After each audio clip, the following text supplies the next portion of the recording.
अब हम देखेंगे चैप्टर 4 के कुछ शॉर्ट क्वेश्चंस। तो मैंने बताया कि जो एनी थी छोटी लड़की थी, और जो छोटे बच्चे होते हैं उनकी बातों पर बड़े लोग ज़्यादा ध्यान तो देते नहीं हैं। तो बिल्कुल ऐसा ही इसके साथ होता था। अगर ये कोई भी बात बोलती थी तो बड़े लोग इसको अनदेखा कर दिया करते थे, और इसलिए ये अपनी सारी बातें किस में लिखती थी? डायरी में। मतलब ऐसे समझ लो कि कोई इसका फ्रेंड नहीं था, कोई ऐसा व्यक्ति नहीं था जिसके साथ ये अपनी बातें शेयर कर सके। अपनी खुशी की बातें, अपनी कोई परेशानी, किसी भी तरह की कोई दिक्कत, कोई ऐसा व्यक्ति नहीं था जिसके साथ ये अपनी सारी बातों को बांट सके। तो ये अपनी सारी बातें किस में बांटती थी? डायरी में। और इसीलिए इस चैप्टर का नाम है डायरी ऑफ एनी फ्रैंक। तो इसके कुछ क्वेश्चंस देखते हैं। व्हाट अर्ज्ड, देखो क्या लिखा हुआ है, व्हाट अर्ज्ड। अर्ज्ड का मतलब होता है इच्छा होना या इच्छा पैदा होना। तो उसकी ऐसी इच्छा क्यों थी कि वो डायरी रखती थी? मतलब उसके मन में ये क्यों आया विचार कि उसको एक डायरी रखनी है, कीप अ डायरी। बताओ, जब कोई सुनेगा नहीं उसकी बात, कोई उसके साथ खेलेगा नहीं, कोई उसके साथ बात नहीं करेगा, उसको बच्चा समझेंगे, तो फिर तो वो अपनी सारी बातें डायरी में ही लिखेगी। जब कोई उसको सुनने वाला नहीं है और कोई उस पर ध्यान नहीं देता है, तो वो सारी बातें अपनी डायरी के साथ करती थी। Why did Anne feel like writing, Anne को लिखना क्यों पसंद था? आंसर देखते हैं। Anne had no real friends, Anne के एनी का कोई सच्चा मित्र नहीं था। सच्चा मित्र मतलब जिसके साथ वो अपना सुख दुख बांट सके, उसी को तो कहते हैं रियल फ्रेंड, जिसके साथ तुम अपनी हंसी खुशी बांट सको। लेकिन इसके पास ऐसा कोई मित्र नहीं था। Even she had a greater need to get all kinds of things off her chest, और उसको बहुत ही ज्यादा जरूरत थी to get all the kinds of things off her chest. इसका मतलब क्या है? एवन शी का मतलब होता है यहां तक की। मतलब हम ये कहना चाह रहे हैं, चेस्ट का मतलब सीना। मतलब वो कहते नहीं है कि मन में ना किसी के भड़ास है और वो अपनी भड़ास कहीं पर निकाल नहीं पा रहा। मैं तुमसे कहना तो बहुत कुछ चाहता हूं, लेकिन समझ नहीं आ रहा कैसे कहूं और किससे कहूं और क्या क्या कहूं, समझ नहीं आ रहा मुझे। मैं अपनी भड़ास निकालना चाहता हूं। मेरे दिल में बहुत सारी बातें हैं, वो मैं तुम्हारे साथ बांटना चाहता हूं। मेरे सीने में तूफान है, वो मैं बाहर निकालना चाहता हूं। तो उसके साथ क्या ये सारी चीजें निकालने के लिए कोई था? नहीं। देखो, कई बार क्या होता है जीवन में, जरूरी नहीं छोटा बच्चा है तो परेशानी नहीं होगी, बच्चे को भी अपने हिसाब से परेशानी होती है, बड़े इंसान को भी अपने लेवल पर परेशानी होती है। हर व्यक्ति को अपने अपने जीवन में किसी न किसी तरीके का क्या होता है? दुख होता है, और किसी न किसी तरीके की क्या होती है? खुशी होती है। और वो हम दूसरों के साथ बांटते हैं, तभी तो बात बनती है, इसी को तो जीवन कहते हैं। तो उसके साथ यहां तक कि कोई नहीं था, जबकि उसको she had a greater need, उसको बहुत जरूरत थी to get all kind of things off her chest, अपने से अपने सीने से उन सारी चीजों को निकालने की। गेट ऑफ का मतलब होता है निकालना, और ऑल काइंड ऑफ थिंग्स का मतलब अपनी सारी की सारी मन की बातें, सारी भड़ास, सब कुछ, सारी चीजें वो अपने सीने से निकालना चाहती थी। लेकिन कोई ऐसा नहीं था जिसके साथ वो इन बातों को शेयर कर सके। So she felt like keeping a diary, और इसलिए उसने महसूस करा, उसको अच्छा लगने लगा डायरी रखना। दो she had a Vim, Vim का मतलब भी क्या होता है? इच्छा। उसकी इच्छा थी नन वुड टेक इंटरेस्ट, मतलब उसको ऐसा लगता था, उसका ऐसा मानना था कि कोई भी इंटरेस्ट नहीं लेगा इन हर व्यूज, उसके विचारों में, because of her small age. क्यों? क्योंकि वो थी ही क्या? मात्र छोटी सी लड़की। कई बार क्या होता है ना, छोटे बच्चों की बातों पर ध्यान ही कौन देता है? कोई ध्यान नहीं देता। तो उसका भी यही मानना था कि कोई भी मेरे व्यूज में, कोई भी मेरे विचारों में इंटरेस्ट नहीं लेगा, और ऐसा ही होता था। नेक्स्ट क्वेश्चन देखते हैं। Why Anne decides to make Kitty her best friend. तुम्हें मालूम है ना किट्टी कौन थी? किट्टी वो अपनी डायरी को बुलाती थी। उसने अपनी डायरी का नाम रखा था किट्टी। बताओ, तो उसने क्यों फैसला करा किट्टी को अपना बेस्ट फ्रेंड बनाने का?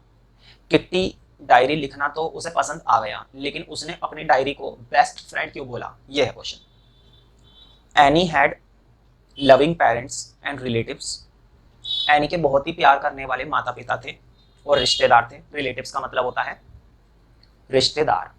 देखो भाई, मम्मी पापा तो सभी के ही प्यारे होते हैं। She also had friends with whom she could enjoy, और ऐसी बात नहीं है, क्लास में उसके मित्र भी थे। अगर मैं ये कहूँ कि उसके साथ या उसके पास कोई मित्र नहीं था तो ये गलत है, उसके मित्र थे। लेकिन एक भी फ्रेंड ऐसा नहीं था जिसके साथ वो अपनी बातें शेयर कर सके। वो कहते हैं ना कि दोस्त तो हमारे बहुत हैं, लेकिन कमबख्त वो एक व्यक्ति नहीं है जिसके साथ हम अपनी जिंदगी गुजार लें। सोचो कितनी बढ़िया बात कर दी मैंने। तो मित्र तो इसके भी बहुत थे और वो इंजॉय कर सकती थी, यट फिर भी she had no one in home she could confide, लेकिन कोई भी ऐसा नहीं था जिस जिस पर वह विश्वास कर सके। मतलब उसे किसी पर भी भरोसा नहीं था। भरोसा मतलब उसे कोई भी अपना नहीं लगता था। मित्र तो बहुत हैं, लेकिन वक्त आने पर अपना कोई नहीं है। देखो कितनी बड़ी बात कर रहा हूँ, ऐसा ही तो होता है। बताओ 10 दोस्त हैं, अगर 10 दोस्त जब काम आता है और 10 में से एक भी बंदा हमारी मदद करने नहीं आता है, तो बताओ किस बात के दोस्त। समझ रहे हो? तो इसको ऐसा लगता था कि मेरे दोस्त तो बहुत हैं, आई हैव इनफ फ्रेंड्स, लेकिन कोई भी ऐसा नहीं है जिस पर मैं अपना विश्वास कर सकूं। कन्फाइड का मतलब होता है विश्वास। So she preferred to keep a diary, और इसलिए उसने डायरी रखना प्रेफर करा, पसंद करा। She considers diary her friend, और वो डायरी को अपनी फ्रेंड मानती है। एंड कॉल्स इट किट्टी, और उसको क्या बुलाती है? उसको वो किट्टी बुलाती है। नाम रख दिया मतलब उसने, ऐसा लग रहा है बिल्ली है ना। थर्ड देखते हैं, Y did Anne Frank feel suffocated. तो एनी फ्रैंक को सफोकेशन क्यों फील होता है, महसूस होता है? सफोकेशन का मतलब होता है घुटन। सफोकेशन का मतलब क्या होता है? घुटन। मुझे बताओ, अगर कोई हमें कमरे में बंद कर दे, गेट वेट बंद कर दे, और कमरे के अंदर हवा का कोई साधन ना हो, और अंदर पंखा वगैरह कुछ भी ना हो, हमें क्या होने लगेगी? घुटन, दम घुटने लगेगा, है ना। लेकिन यहाँ पर क्वेश्चन ऐसा कुछ नहीं है कि एनी फ्रैंक का दम क्यों घुटता था। मुझे बताओ, जब तुम्हारे मम्मी पापा तुमसे प्यार तो बहुत करते हैं, लेकिन तुम्हें समझते नहीं है, तुम्हारी बातों पर विश्वास नहीं करते हैं, तुम्हें बच्चा समझते हैं। वैसे तो खैर वो बच्ची थी तो बच्चे ही समझेंगे, लेकिन ऐसा नहीं होना चाहिए कि बच्चों की बातों को इग्नोर करो। और जब तुम्हारा कोई दोस्त नहीं है, सच्चा दोस्त नहीं है, तुम्हारे पास ऐसा कोई व्यक्ति नहीं है जिसके साथ तुम अपनी सारी बातों को शेयर कर सको, तो बताओ क्या महसूस होगी? घुटन ही तो महसूस होगी। तो यही क्वेश्चन है कि एनी फ्रैंक सफोकेटेड क्यों महसूस करती थी, क्यों उसे घुटन महसूस होती थी? तो भाई घुटन ही महसूस होगी जब कोई उसका साथ नहीं देगा और कोई उसकी बातों को सीरियसली नहीं सुनेगा, तो घुटन ही महसूस होगी। देखते हैं answer. Anne had no real friends, Anne का कोई असली मित्र नहीं था। Even she had a greater need, यहां तक कि उसे जरूरत थी अपने सीने से सारी चीजों को निकालने की। To get all kind of things off her chest, ये वाली लाइन तो पहले भी आ गई है ना। मतलब वो अपने सीने में जो भी उसके दर्द था, सीने में दर्द मतलब सीने में जो बातें छिपी हुई थी, उसके सीने में जो भड़ास थी वो निकालना चाहती थी। वो अपना दुख बांटना चाहती थी, वो अपनी खुशी बांटना चाहती थी, वो अपने विचार बताना चाहती थी, लेकिन सुनने के लिए कोई नहीं था। She had no real friend in whom she could confide, उसका कोई असली मित्र नहीं था जिस पर वह विश्वास कर सकती थी। सो शी फेल्ट सफोकेटेड, और इसीलिए वो कैसा महसूस करती थी? सफोकेटेड। सफोकेटेड मतलब घुटन, घुटन महसूस होती थी भाई उसे। नेक्स्ट क्वेश्चन देखते हैं, explain the phrase quaking in boots. देखो क्वैकिंग इन बूट्स, पहली बात तो ये है कि ये जो है लिखा हुआ है ना क्वैकिंग इन बूट्स, इसको फ्रेज कहते हैं। क्या बोलते हैं? फ्रेज। हिंदी में सुना है लकोक्तियां, मुहावरे, इंग्लिश में कहलाते हैं फ्रेज। ठीक है, या तो मुहावरे या लकोक्तियां। अब ये कह रहा है कि इस फ्रेज का मतलब बताइए क्या होता है। देखो क्वैकिंग का क्या मतलब है? वो होती है ना डक, क्वैक क्वैक करती है। और बूट्स मतलब जूते, जूतों में क्या हो रही है? क्वैक क्वैक हो रही है। अब तुम कहोगे ये क्या बात बोल रहे हो, जूते में क्वैक क्वैक कहाँ से होती है? अब जरा ध्यान से सुनो। तुम बहुत बड़े घर में रहते हो और अकेले रहते हो, और कहीं से ना जूते की आवाज आ रही है। कैसी आवाज आ रही है? जूते की, टक टक। जूते की कैसी आवाज आ रही है? टक टक, है ना। इस तरह से टक टक आवाज आ रही है जूते की, और तुम घर में अकेले हो और घर बहुत बड़ा है। क्वैकिंग इन इट्स बूट्स, क्या लगने लगेगा? डर लगने लगेगा। यार कौन आ गया? वो पिक्चरों में देखा है ना, लड़की घर में अकेली होती है, टोपी पहनकर, कोट वोट पहनकर, जूते पहनकर एक बंदा आता है घर के अंदर, और उसके जूते की आवाज आने लगती है। Quaking in its boots. तुम कहोगे ऐसे ही पढ़ाते हैं? हाँ, जितने भी फ्रेज होते हैं ना ऐसे ही पढ़ाए जाते हैं। 12th तक की ये जो हम एकेडमिक क्लासेस पढ़ते हैं इंग्लिश में, ग्रामर में, तो ग्रामर के अंदर फ्रेज नहीं पढ़ाए जाते हैं इंग्लिश में, वो एडवांस्ड इंग्लिश होती है ना। लेकिन हाँ लिटरेचर में फ्रेज आते हैं, तो इसलिए मुझे इस फ्रेज को बताना पड़ रहा है। तो क्वैकिंग इन इट्स बूट्स, अचानक से घर में तुम अकेले हो तो तुम्हें क्या लगने लगेगा, डर लगने लगेगा। इसका मतलब होता है डरना। इस पूरे का मतलब क्या है, क्वैकिंग इन इट्स बूट्स का मतलब होता है डरना, मतलब हमें क्या लगता है, डर लगता है। ठीक है, तो देखो है ना कमाल की चीज।